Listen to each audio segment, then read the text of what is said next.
Today in our 2009 GMC Sierra, we're going to be installing B&W's custom underbed installation kit for companion fifth wheel trailer hitches, part number BWG NRK 1067. This underbed gooseneck hitch is going to allow you to haul a gooseneck trailer behind your truck. What's great about a gooseneck trailer is that it places all the weight on top of your rear axle, so that'll allow you to haul heavier loads more stably than a regular hitch mounted at the rear. You've got your safety chains located on each side. It's custom fit to match your truck, so everything mounts right in place. The ball can be repositioned upside down, and this will give you full bed access. And to make it easy to insert or remove your hitch ball, you can pull the handle out and it'll lock open in place. You can make your adjustments that you need on your gooseneck hitch and then lock it right back into place. We'll start our installation in the bed of the truck by drilling our 4-inch hole that we'll need for our hitch. Refer to your instructions for the appropriate measurements and mark that out in the center. And we're going to start with an 1/8-inch pilot hole to get prepared for our hole saw. I've already got it marked here, so we're just going to drill it out. We'll now use our hole saw to make our 4-inch hole. We'll then use some clear coat just to prevent any corrosion. We've already got our spare tire removed to give us some more room to work. We'll now lower down our exhaust by removing those 2 exhaust hangers there. You can just take your pry bar and pry these off. And we'll do that to this one up here as well. Now we're going to take a piece of wood and we're going to work it up between our muffler and our frame here. This is just going to help keep the exhaust down to give us more room to work. Next, you'll need to remove your heat shield. You can do this using a T25 Torx socket, removing all the bolts. Or you have the option to just trim out this section here. We're going to cut along this beam and along the beam in the front. And that way you can leave some of your heat shield still in place. We're going to be trimming ours. We're just using some Tim snips to trim it. And after you've got it all cut out, it should look like this. We have full access between our 2 channels. We'll now use our cutting tool to cut a notch into the frame. Refer to your instructions for the appropriate marking. I've already got it marked out here for you.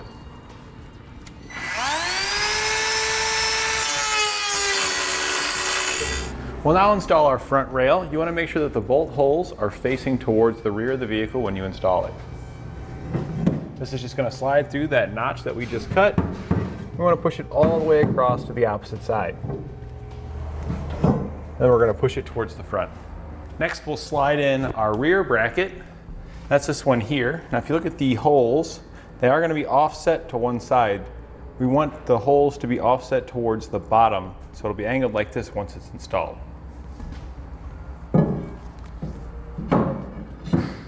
On our front rail, the bolt hole closest on the inside for our driver's side, we're going to slide one of the 1/2-inch bolts through and use the rubber washer that's supplied with the kit to hold that bolt in place.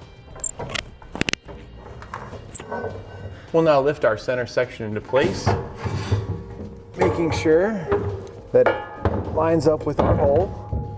You'll then want to slide your front cross member back until it meets up and put our bolt that we pre-installed through our center section. We'll now bring our front crossbar up to the front of our center section. We're going to slide through a 1/2-inch bolt and then follow that with a lock washer and a nut. We're going to do this with the 2 remaining holes in the front.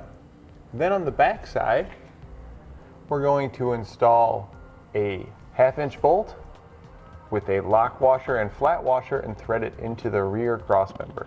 There'll be 4 bolts that you'll install in the rear. We'll now pre-assemble our side plates. You'll see 3 slotted holes here. That's going to attach to our other half here. So we're going to take our other half, we're going to slide carriage bolts through the back side, and we're calling this the back side as the sticker is on our outside. And then we're going to attach it to the other piece of our side plate. We want the angled end to be facing down and the B&W where you can read it. So we're going to slide these 2 together. And you'll tighten it down on the other side using a flat washer, lock washer, and nut for each carriage bolt. We'll then repeat this for the other bracket in the same way. We'll then slide our side bracket into position, slide one of the 1/2-inch bolts through our front bracket, and on the other side place a flat washer followed by a lock washer and a nut.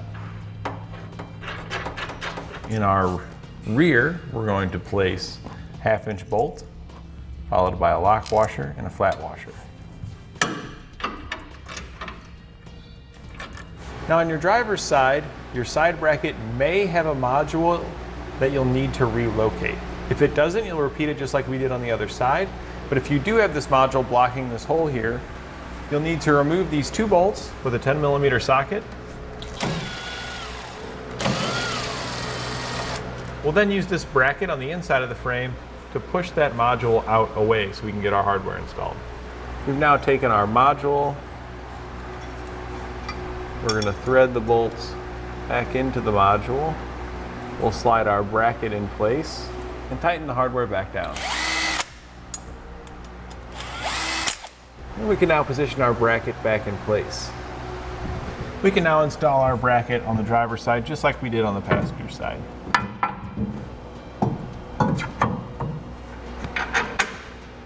We'll now install our large bolt through our frame here.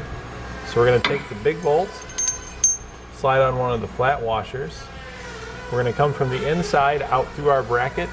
We've left this one loose so we can put our oval spacer in between the 2 components after we get the bolt slid through.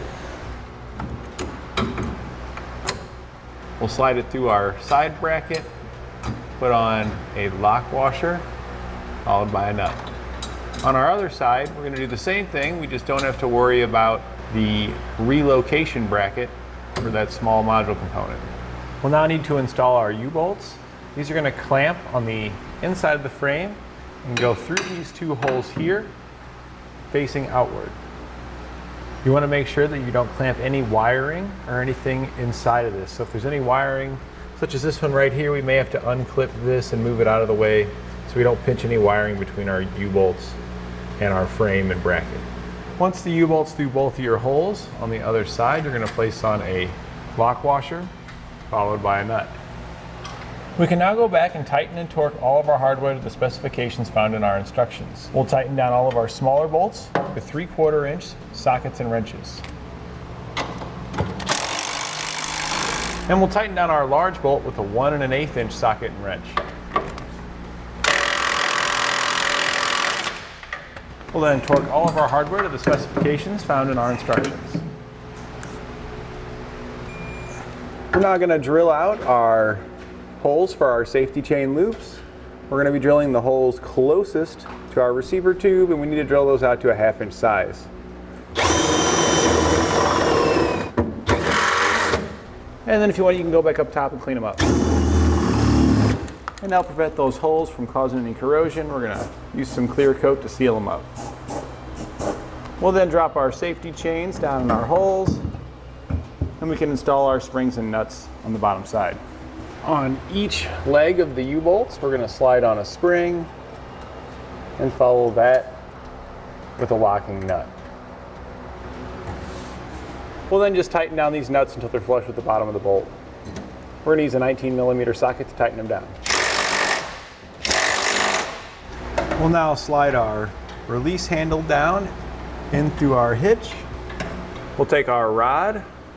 We're going to slide it forward and use this carriage bolt here to secure it to our release mechanism. On the other side, we'll thread on a flange nut.